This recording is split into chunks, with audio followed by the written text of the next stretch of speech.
Welcome to Dur-A-Flex, and more importantly, welcome to a new format for training contractors on the successful methods of applying Dur-A-Flex resinous floor and wall systems.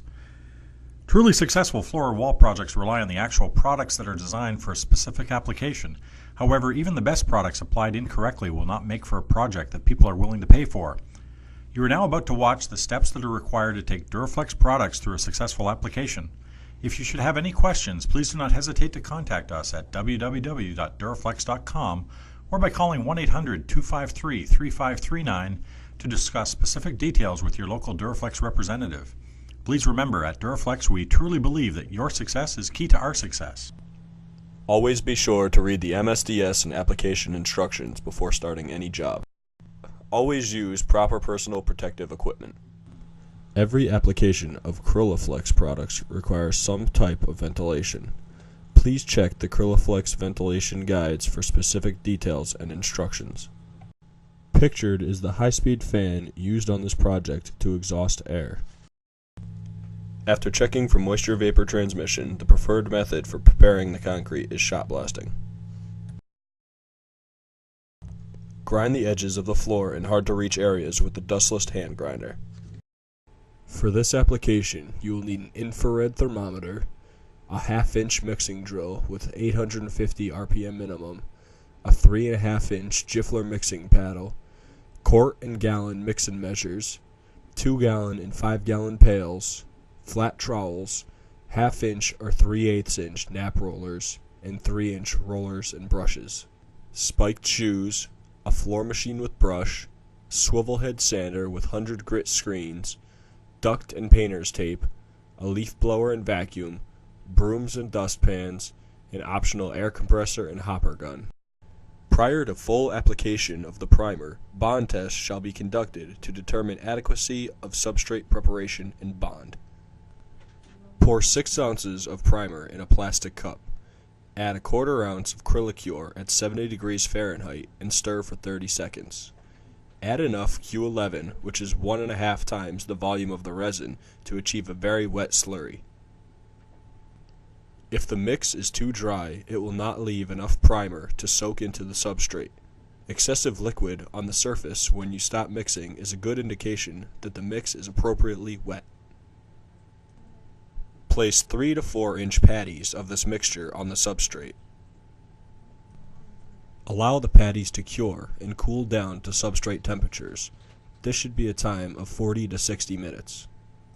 Remove the patty with a hammer and chisel and check the bottom. You should have removed 1/8 to 1/2 inch of concrete and fractured aggregate. If there is nothing or only laitance, this is an indication that further preparation is necessary.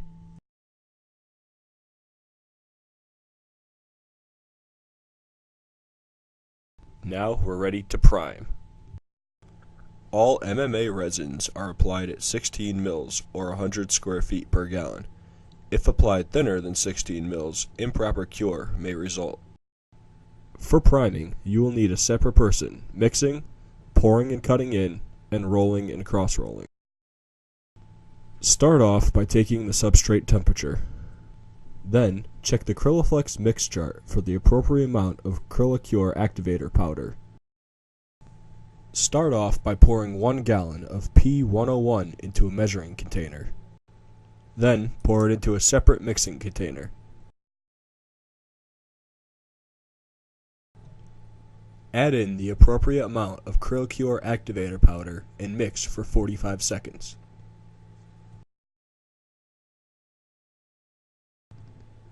Pour the primer onto the floor and begin to apply at a thickness of 16 mils.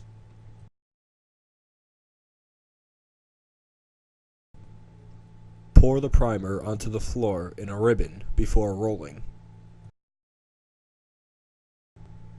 Wet out the roller in a puddle area before starting. Apply the material from side to side using light, even pressure.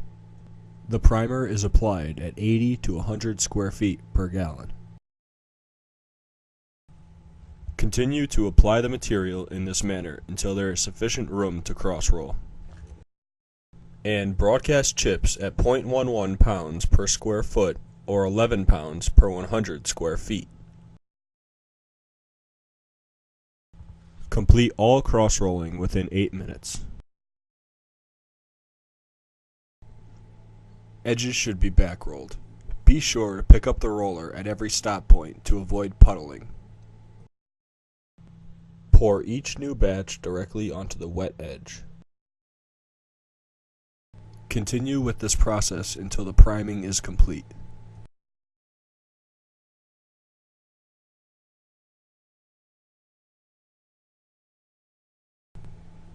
Allow to cure for 1 hour.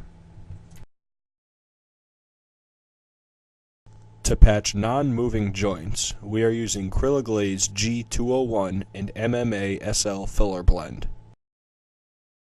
Measure out 7 quarts of G201 and pour it into a separate mixing pail. Measure out the appropriate amount of Cryl A activator powder and pour it into the mixing pail and mix for 30 seconds. Next, pour in the SL filler blend and mix thoroughly for 1 minute.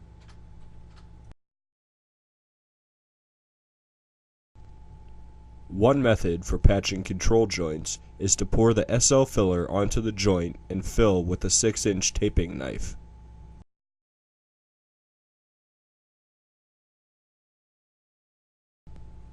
Another method is to cut the bottom out of a small container, place the container over the joint, and fill with SL filler and pull along the joint.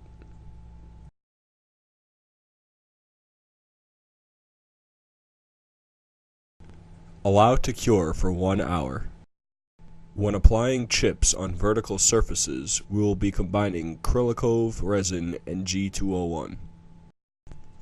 Start off by measuring out 1 part Cryl A resin to 1 part G201. Pour them into a separate mixing container and mix thoroughly for 1 minute. Next, pour the blended resins into a separate mixing container. Measure out the appropriate amount of Cryl A powder and add it to the mix pail and mix for 45 seconds. Apply the resin onto the cove at 16 mils using a brush or roller. Use light, even pressure with the brush and be sure not to leave any puddles or brush marks. We will be applying the chips using a hopper gun and air compressor set at 25 to 30 psi. Simply spray the chips onto the wet resin until it's completely covered. Allow to cure for 1 hour, then sweep up the excess chips. Now we're ready for our first broadcast. For the first broadcast, you'll need a separate person mixing, pouring and cutting in, rolling, cross-rolling, and broadcasting. Apply G201 at 100 square feet per gallon and broadcast macro or micro chips at 1/10 of a pound per square foot. Measure out 1 gallon of G201 and pour it into a separate mixing container. Add in the appropriate amount of Cryl A activator powder and mix for 45 seconds. Immediately pour out the mixed material in a ribbon.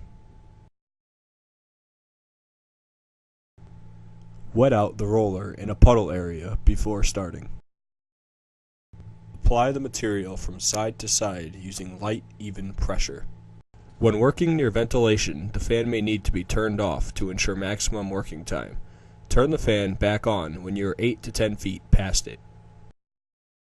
Continue to apply the material in this manner until there is sufficient room to cross-roll.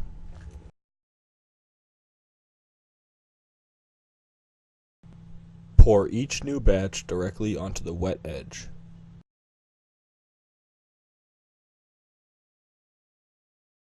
And broadcast chips at 0.11 pounds per square foot or 11 pounds per 100 square feet. Complete all cross-rolling within 8 minutes.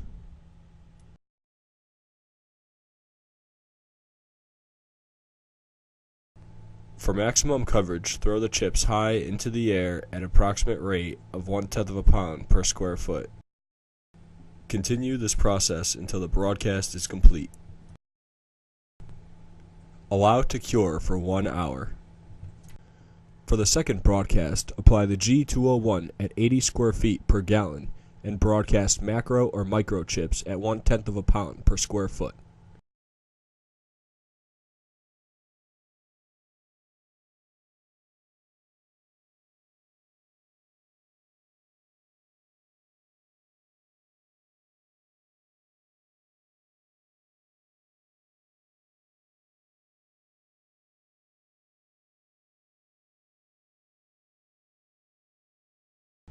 Allow to cure for 1 hour. The fastest method to prepare the chips for a smooth surface is to use a medium to soft nylon bristle brush attached to a floor machine. Another option is to use a swivel head pole sander.